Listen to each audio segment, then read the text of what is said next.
Hello, hello, hello there, everybody. Welcome to another episode of Spring Fever with me, XFL Jim, joined by the man, the myth, the legend himself. It's Uncle Rico. It's Eric, my man.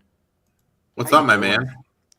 It's been a while. We took last week off a little bit. I had a couple IPAs after work today, and I'm feeling real good.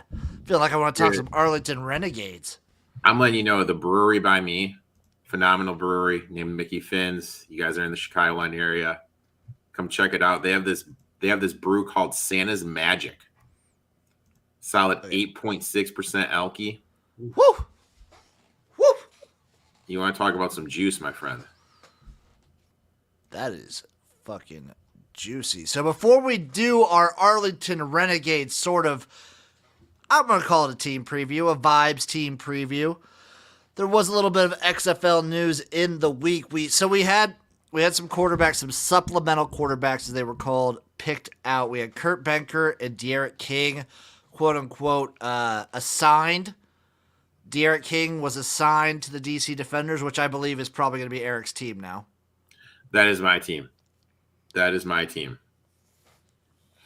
I love me some Defenders. New favorite team. Little pissed he didn't go to Vegas, though. Little pissed, but it happened. That's fair. So it also, there was a little bit of like weird controversy with the Kurt Benkert situation. So here's how it comes out. He was assigned to the Roughnecks. But then Kurt Benkert comes out on Twitter and has a little like notes app situation. Here's what he says about the XFL. I didn't think I was going to have to write anything like this today, but the report came out that I was quote unquote assigned to the Houston team. This is true. However, I have not signed a contract with the XFL. The timeliness of the media report is unfortunate and maybe just a coincidence. For many reasons, and to the fault of no one in particular, this opportunity no longer feels like the right one to pursue. I am choosing to spend this offseason with my wife and daughter back home to experience some normalcy for the first time in a while. So no Kurt Benkert in the XFL. So this leaves the Roughnecks with, who do they have right now? They have Brandon Silvers, Caleb Ellaby, and Cole McDonald as their quarterbacks. It's weird, right? That's really weird. That is like really, really weird.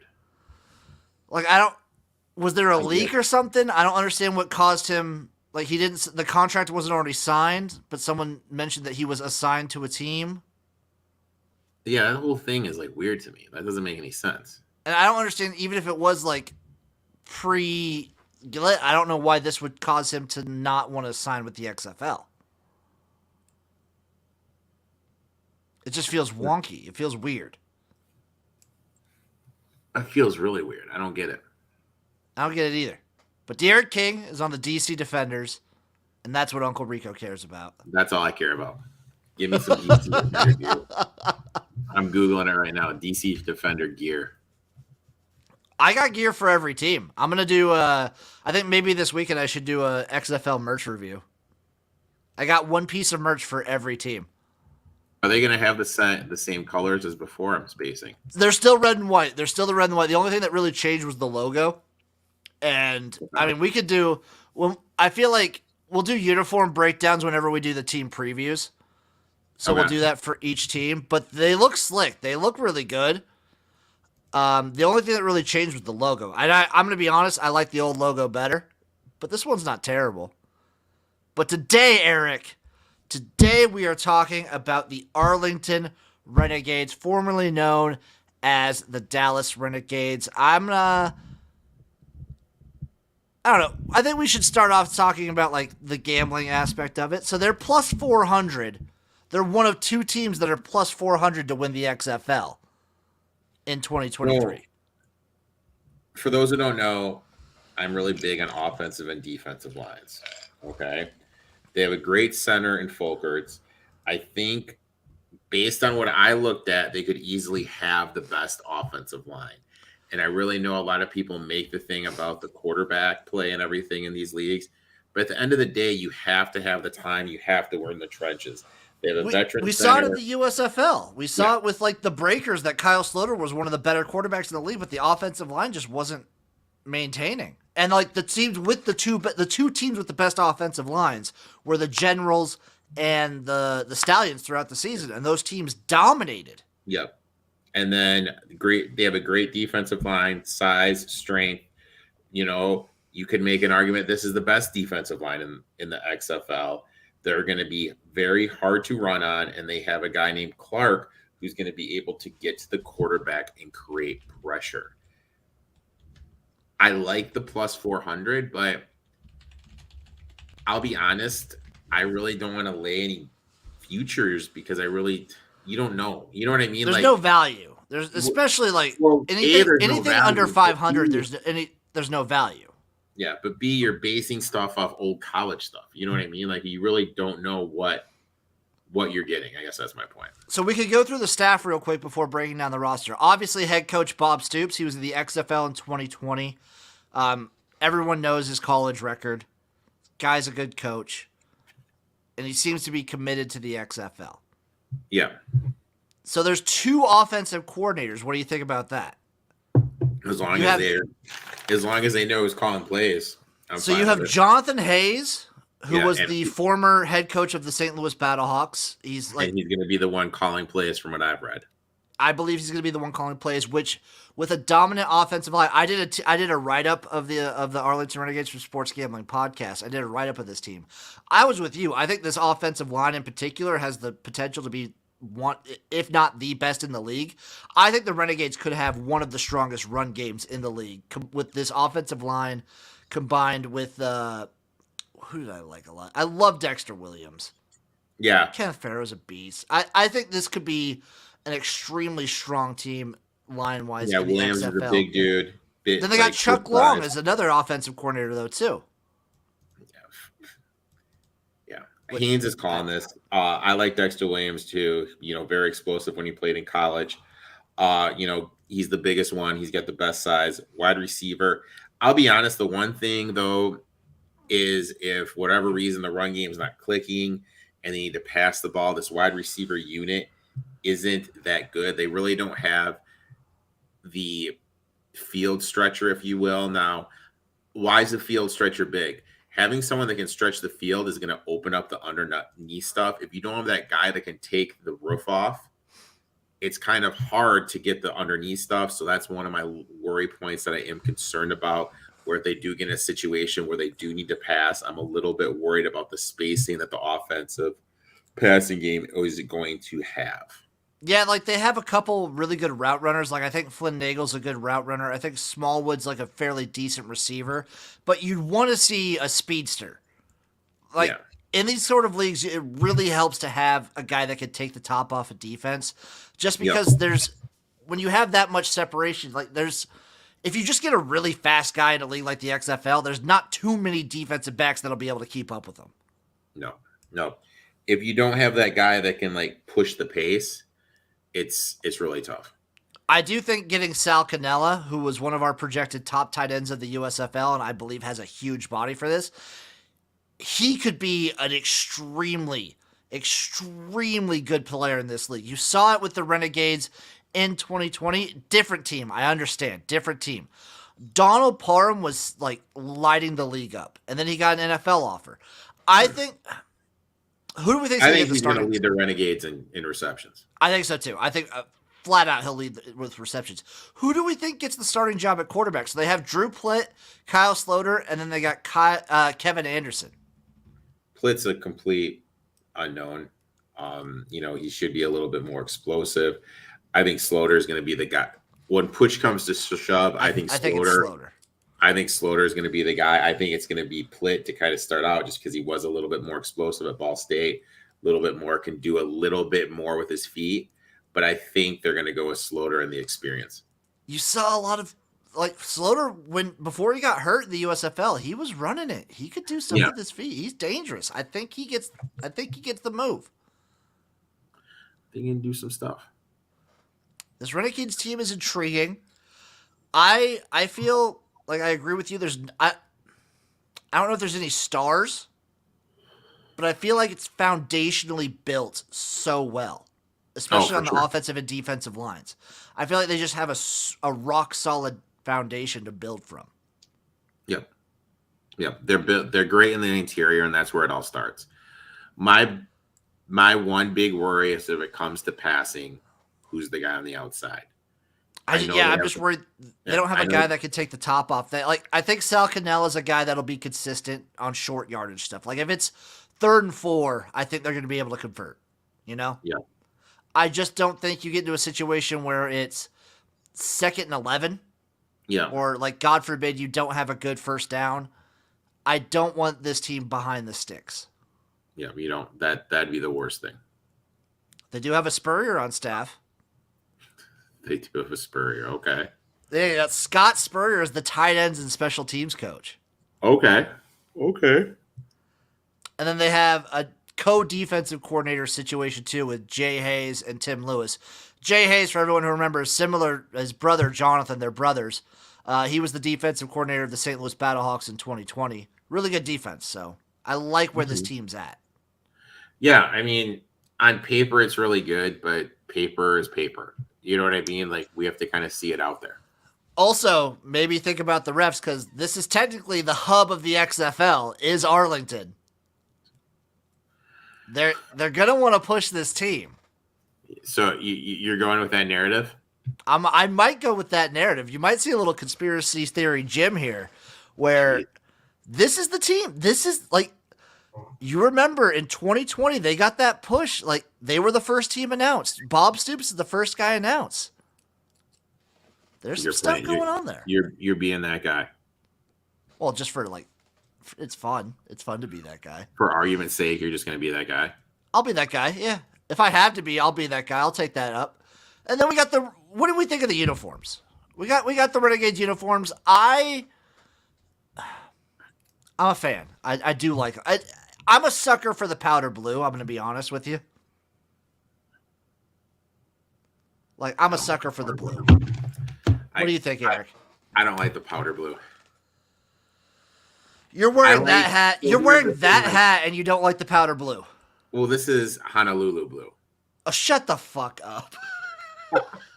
There's a big difference between powder blue and you don't like North Carolina's colors in college? No. I love the powder blue.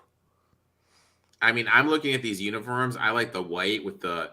I like the ones that are prominently white with the gray lettering. The away, you like the away uniforms? I like the away uniforms are sick. The away uniforms are sick. I'm still trying to get sold on the red in the lettering and whatnot, like on the numbers. I don't know if I like that red, but I hated this logo before. Mm-hmm. I kind of like it on a helmet.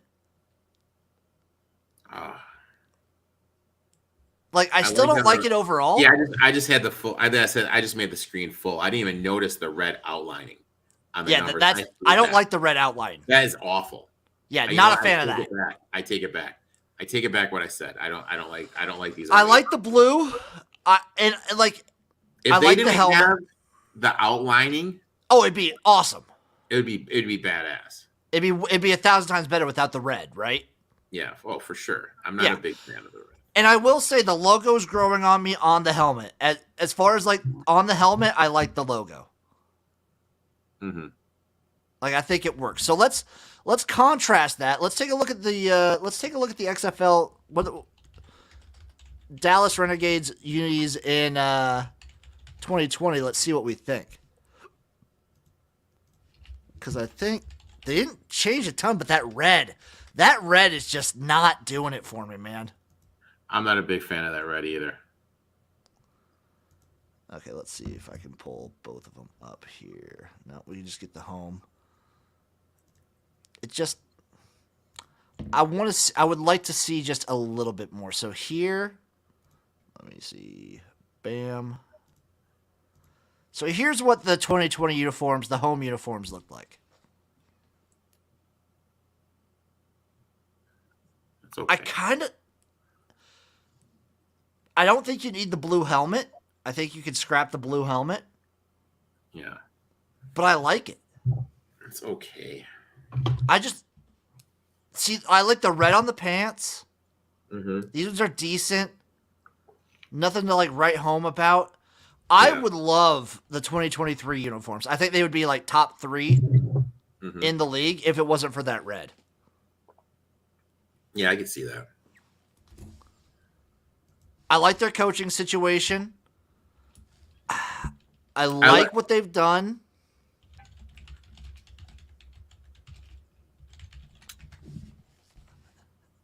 But here's the thing, and I hate to play a negative Nancy. You can be you can just hey, if Uncle Rico does anything, he keeps it real.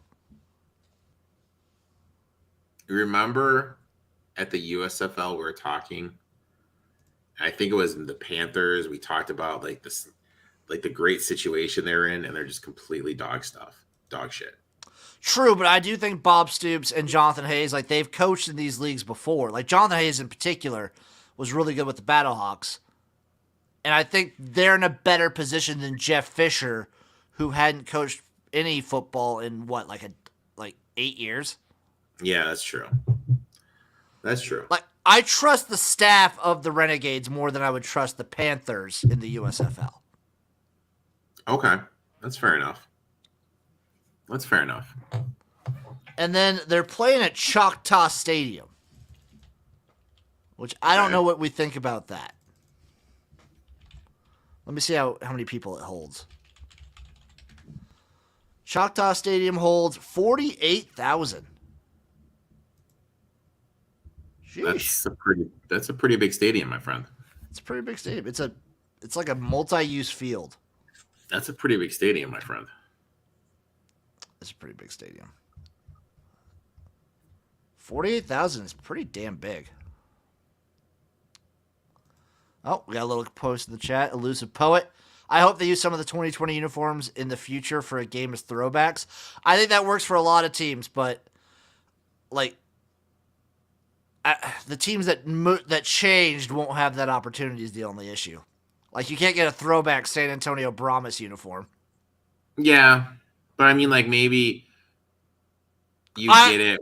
You know what I mean? Like there's times in the NFL when the Packers put on those old throwback uniforms and they're playing like a random team. I'll be honest. We'll talk about this later when we break down this team. The Roughnecks. The 2020 uniform was so good and they just kind of fucked it up. Yeah. Like, have you seen them? No. They're not great. They're not fantastic. Other news, it looks like the USFL's debating another hub. I think the USFL goes to 4 hubs myself.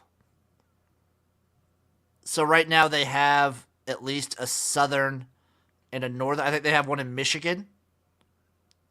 Okay. And they have one in they got Birmingham still, obviously. Mm-hmm. I think they're going to do 2 more. I think they want to have it where it's 2 teams per hub. So it sounds like they're shopping one around Philadelphia. Mm-hmm. Where would you put the 4th? Because it sounds like if they do Michigan and in like Pennsylvania, then they should have 2 southern ones. But don't they already have one in Memphis? Oh yeah, it's Memphis. That's right. It's Birmingham, Memphis. Yeah. You're right. Birmingham, Memphis, Philadelphia, and I would assume Detroit. I think Detroit. I thought they were only going to do like a northern and a southern. I didn't think they're going to do 4. They have at least 3 right now, so I think they do 4, and they assign 2 teams per hub. Mm-hmm.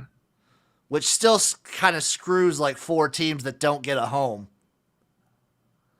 So like the Memphis Showboats, and it's probably going to be, I would imagine it's the Memphis Showboats and what's the other southern team? So it is Memphis, Birmingham, New Orleans. How am I blanking on one? Why am I blanking here? Dude, getting old, man. Well, they changed Tampa. Those IPAs just catching up with you, old man? Houston. Dumbass me. So it's probably... what's closer to Memphis? It's got to be... Maybe it's Memphis, New Orleans, and then Houston and Birmingham? That works. Yeah, that works. Then you could have what would you do? Would you do Michigan, Pittsburgh, and then Philly? No, you do Philly and Pittsburgh, and then Michigan, New Jersey. Yeah. Yeah. And that would be that'd be your four hubs. Where in Michigan is it going to be? Do they know? Detroit, probably. Let me look up USFL hubs. What do we got right here? USFL hub cities. I want to get confirmation on this. I don't want to just be a bullshitter. I think right now the only confirmed ones are Memphis and Birmingham. USFL Michigan. Come on, pull this up. EMU, yeah, Eastern Michigan. That makes sense. He's Ypsilanti right out of it. Hey, that'd be good. I think that's a good stadium size too. Yeah. Per Tony Paul. Shout out Paul. I don't know. Detroit's Ford Field is also on the radar. Hell yeah, brother. Hell yeah. Fill that stadium, baby. Pump the brakes, dude. Let's pump the brakes. Dude. Speaking of stadiums, though, we still don't have confirmation on where the Vegas Vipers are playing. That's a whole. We still don't know. We have no idea what's going on there, man. Like, video dropping later this week, by the way, of investigator Jim on the case trying to uncover where the Vegas Vipers are playing. I don't know. Did they mess up by putting one in Vegas? I don't think so. And I mean, obviously, if they can't find a stadium, they did. Like, if Vegas ends up having to play in Arlington or Houston or something, then yeah. But I don't think so.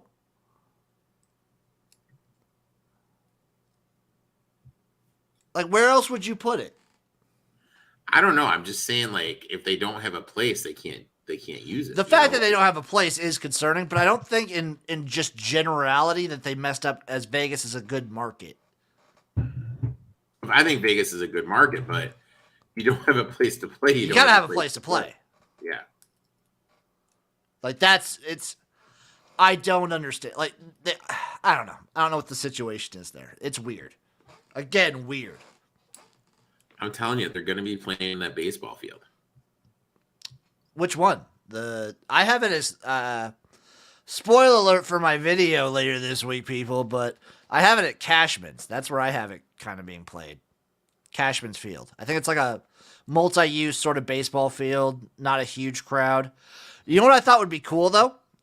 That I think would be cool for the XFL to do at least year one. Play it at Bishop Gorman, the high school. That'd be cool. That they have a legit stadium. They got a legit field, dude. They got a legit stadium. I think that'd be awesome.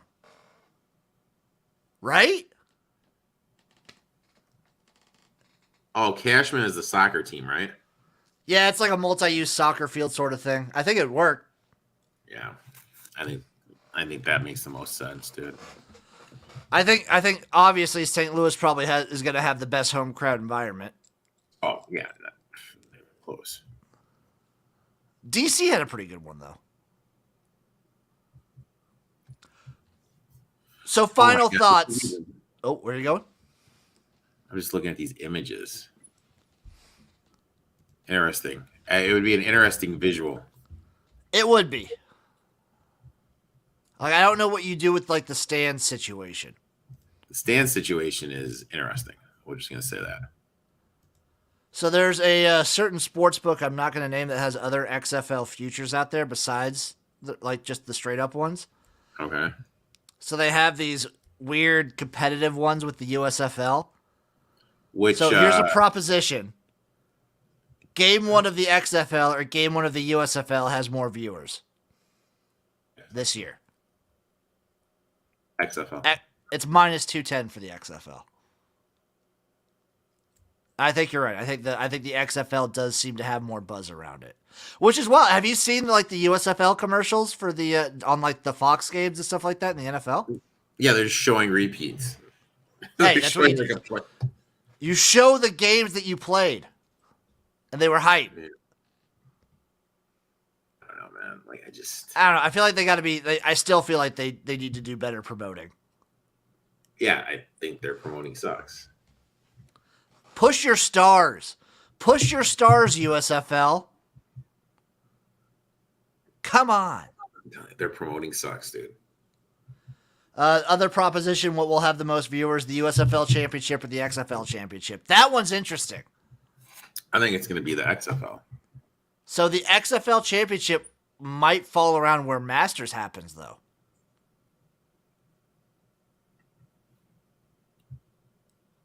The USFL doesn't have any competition during its championship game in July. But that's like the 4th of July, though. It is like 4th of July weekend. Yeah, that's a pretty tough weekend, dude. It'd be interesting. That's a pretty tough. And then they have will the XFL complete its season? Yeah. Oh yeah, for sure. Minus 900 for yes. I mean, for sure. It's not even close. I want to see who the Renegades are going to have as their mascot. What do you think it will be? I don't know. They did a cool thing in 2020 where they had guys on motorcycles with flags driving on the field to like open the games. It was sick. Sick nasty? Sick nasty, man. Sick fucking nasty. Sick fucking nasty. I'm just going to look up some CFL news, see if there's anything going on. Whatever. Canadian League's done. They came out with their schedule, I think. Did they come up with their schedule for 2023? They did. Oh, my God. Opening game, Erica, the CFL next year. The Edmonton Elks versus the Calgary Stampede, baby. Give me the Elks straight up. That's preseason, though. The actual week one is a banger game. It's the Lions versus the Stampeders. The Lions versus the Stampeders. That's a banger game one.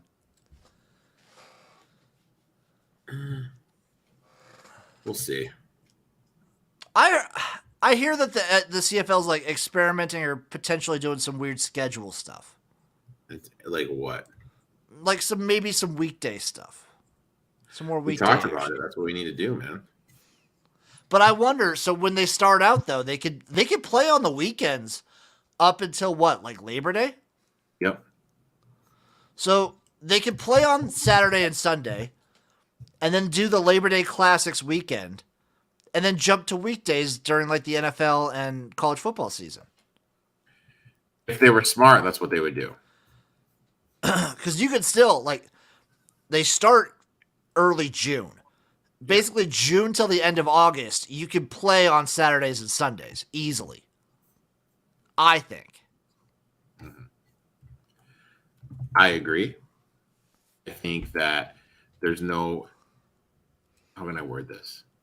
I think you can do even the Thursday, Friday, Saturday, like they usually do, because there was some Thursday games. There was definitely Thursday and Friday games because you got big Friday night football action. However, I think once you get to American football season, you got to look to change it, or you got to shrink the season. I don't know. Like, I still think they can have their biggest games on Friday night. Like, I think Friday nights they could still do well. Yeah, because there's no real like college football bang on Friday. There's usually like one on Friday, but it's never really a marquee matchup. Like a Houston-Memphis, I think was the biggest matchup on a Friday. Yeah. My thing is I guess like I don't know what the popularity of American football is in Canada. I don't know. It's pretty popular, I think.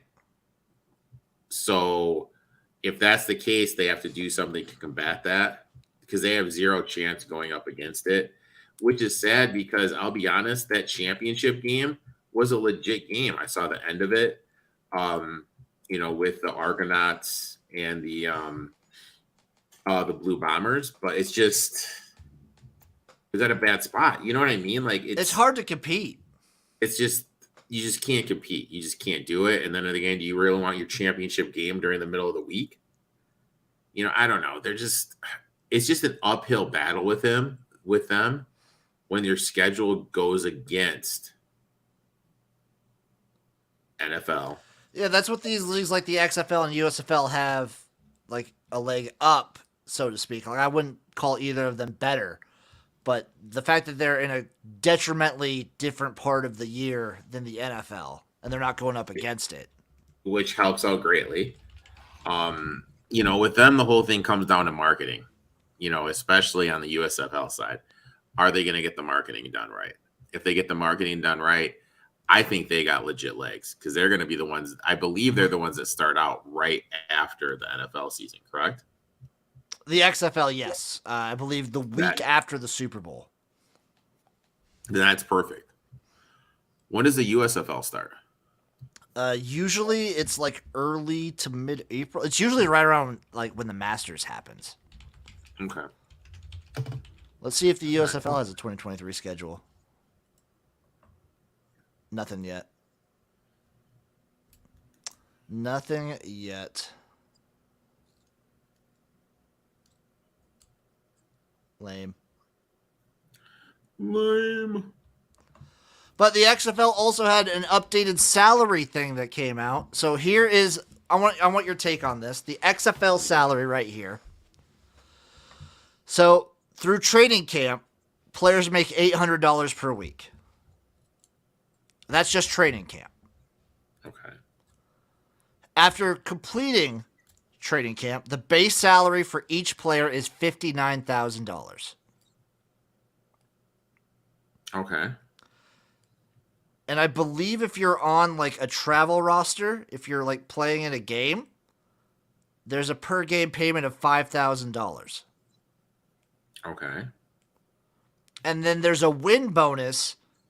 For every win that you get, it's an extra $1,000. Which is huge. So that gives it roughly, the salary is about $5,000 more than the USFL is offering right now. And money makes the world go round.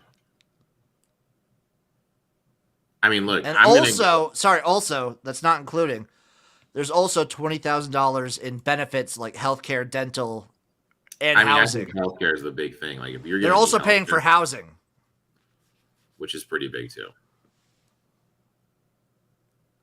It's interesting. Look, I'll be honest. You're paying for housing. You're giving good healthcare. You're going to get the better football players. I think we will know. I think come end of July. I think probably mid-May when the USFL is in like the swing of their season and the XFL is completed year one. I think we'll kind of know where each league stands. Yeah. I think by the middle of the USFL season, we will have an idea of what each league is offering. Mm-hmm. I agree with that. But with them starting second behind the XFL. But they already got a year up. They already got a year in. I know they already got a year in. But do you think we ever get to the I will never get to this point. You will never get to this point. Do you think we get like burnout? Yeah.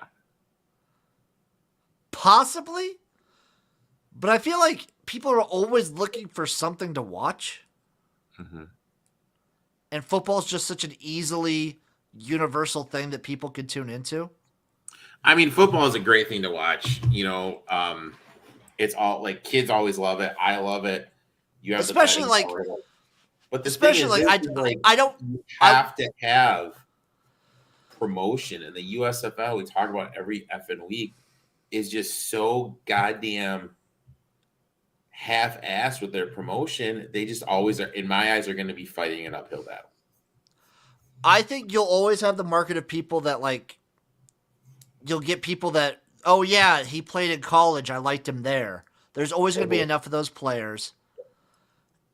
I do worry that promotion might kill the USFL eventually, but I think they're fine for now.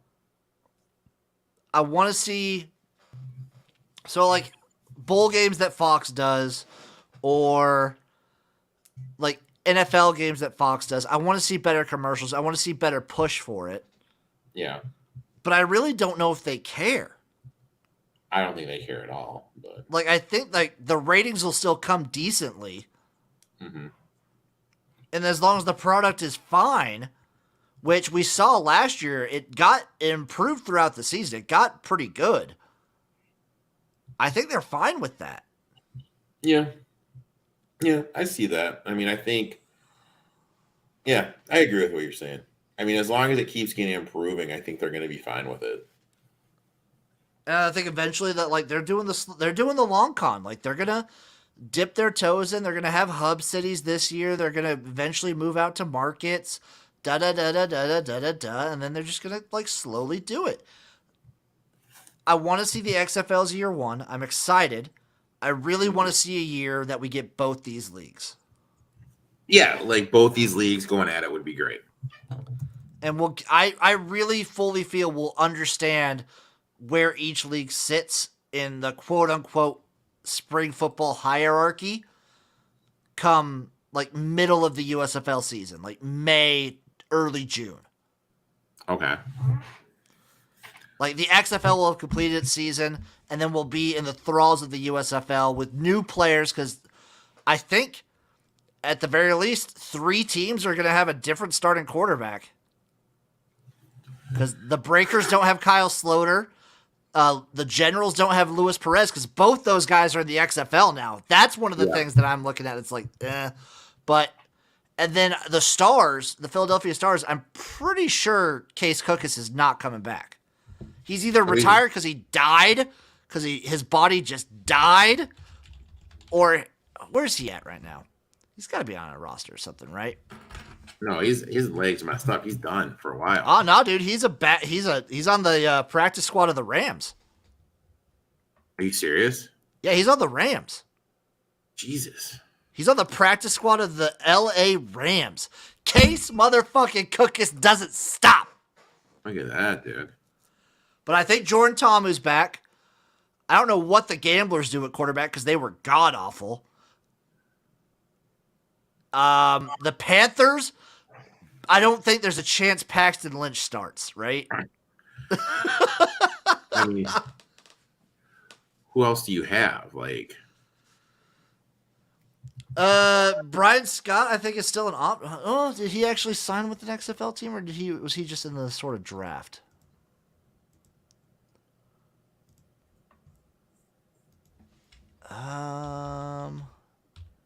Yeah, Brian Scott's an option. It's going to be interesting. It's going to be a very interesting year. 2023 is going to be very, very interesting. I think the CFL is probably, I mean, obviously the CFL is on a league above both of them, at least like product-wise of what's on the field. yeah. But I wonder if you have a comparative salary in any of these leagues, like if the XFL has a comparative salary to the CFL, do a lot of those Americans that go to the CFL to play, do they stay home and play for a league here in the States? I think for that, it depends. Better healthcare. Yeah, but if the XFL, I mean, I think healthcare is like a big thing that gets overlooked. I think so too. If it comes down to anything less than $5,000 salary rise. But if the league's also taking care of your health care. Yeah. Like if that's included. That's what I'm saying. Like if the CFL isn't, the XFL is, I would get $5,000 less. I would go for the health care that's being provided. Yeah, but CFL, like you're in Canada, you still have like socialized sort of Medicare, like health care, that you're not really paying as much for. Yeah, I guess. I wonder if you qualify as a non-Canadian citizen. That's another thing. There's a lot, and the fact that like you're traveling up to a different country for however long out of the year. Yep. Like I wonder, I would love the CFL to stay how it is because it's very entertaining. I love the American players, but I wonder if the XFL is more prominent. Do you have a guy like Steven Dunbar stay home? Do you have a guy that just like, I don't know. It's something to keep your eye on. Someone keep up. Yeah. Yeah. Eric, any last parting thoughts on the Renegades? No, I'm high on them, but back to the talk we're just having. It's going to be interesting to see where these guys go, and I really think that the healthcare thing is going to be a bigger thing than the money. And then if we see like the XFL get like a segue into the league and like, oh, they're producing more people going into the league, because we thought the USFL did a really good job of getting people in, but after the first year, if we see, so after the next summer, we see a situation where there's a huge dip in USFL players that get invited to the league, and we see and more people from the XFL get invited to the league than the USFL week 1, the first year, excuse me. That could be a thing that like compounds. Yeah, that could be like a compounding thing. You know what I mean? Like, so if I'm in the USFL and I'm like, oh shit, I'm gonna get a better chance if I go to the XFL. We could see the product diminish in the USFL. I guess. I wonder, for a salary reason, with the XFL's connection with the indoor football league and arena football, like if you play in the XFL and you're on like you dip out of the league and you're playing on an arena league, you're still collecting arena league payments. But then you could, so like the IFL season, I think, goes way longer. Let me see when the IFL season starts in 2023. They have their release schedule right now. So the Indoor Football League begins March 17th. And it ends, God, they play an 18-week schedule, July 15th. So you could theoretically go from the XFL, play an entire season of the XFL, make your $59,000 plus whatever, and then play in the IFL, even if you don't make like an NFL roster or anything like that. If you don't get a shot at the NFL, you can play in the IFL until July and collect an Indoor Football League check as well until like mid-July. Are you able to do that? They're connected in some way. Like I know they're like connected through the leagues. I don't know exactly how, like what that pertains. Let me see if I can look up XFL IFL partnership.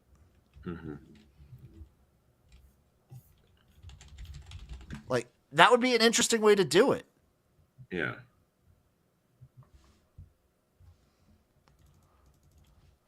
XFL Indoor Football League.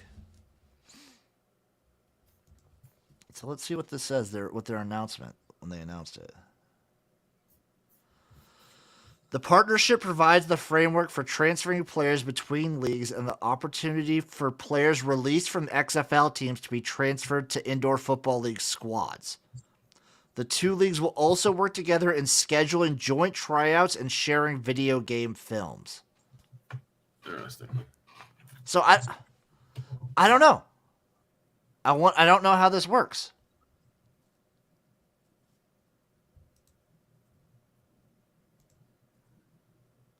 I'm intrigued. I'm intrigued to see how this partnership kind of like shapes the season a little bit. Yeah. It's going to be interesting. I mean, there's so much moving parts we don't know. We'll have to kind of see what happens. Exactly. Eric, any parting thoughts on the Arlington Renegades? No longer the Dallas Renegades, the Arlington Renegades. Interesting team I want to get behind. But I want to see a week before I do anything. I think they have the potential to have one of the highest floors in the league with their with how I'm seeing this offensive and defensive line shape up. I am unsure. I am wildly unsure on their ceiling. Yeah. I'm excited. If you guys if you recall back in 2020, the Dallas Renegades lost a bunch of games at home, but were undefeated on the road. And that's what you like. I want to see chaos. I want to see a team of chaos. I don't think this is this team. I don't think this is a team of chaos, but they are very interesting. I'm just going to say it, any team that has Kyle Sloter is going to be a fun team because he is a fun quarterback to watch. He's a gunslinger. Anyone that has Kyle Sloter has Jim's vote. Yeah, he just loves to sling it, and it's fun as hell. I'm excited for the Renegades. Eric, what do you got going on in your life? I got my podcast comes out in a couple days. You and I are going to be doing some college football stuff. And, I got the stream that comes out on Tuesday. Damn right. I got a bunch coming out this week. I think this. So there's bowl games, but there's not really any like actual big football stuff going on this weekend. I think I'm gonna release 3 videos this weekend. I think I'm gonna have the Investigator Jim Vegas Vipers stadium situation video come out. I'm gonna have the where I rank all the teams' uniforms. Now that those have been released, I'm ranking them. And then I'm gonna have my XFL 2023 merch review because I bought a piece of merch from every team. Fuck you, XFL shop, for not having the San Antonio Brahmas trucker hat. I wanted that trucker hat. They didn't have it. It's bullshit. But this has been Spring Fever. Thank you for watching. Thank you for listening. We greatly appreciate you. We'll see you guys next week. Bye-bye.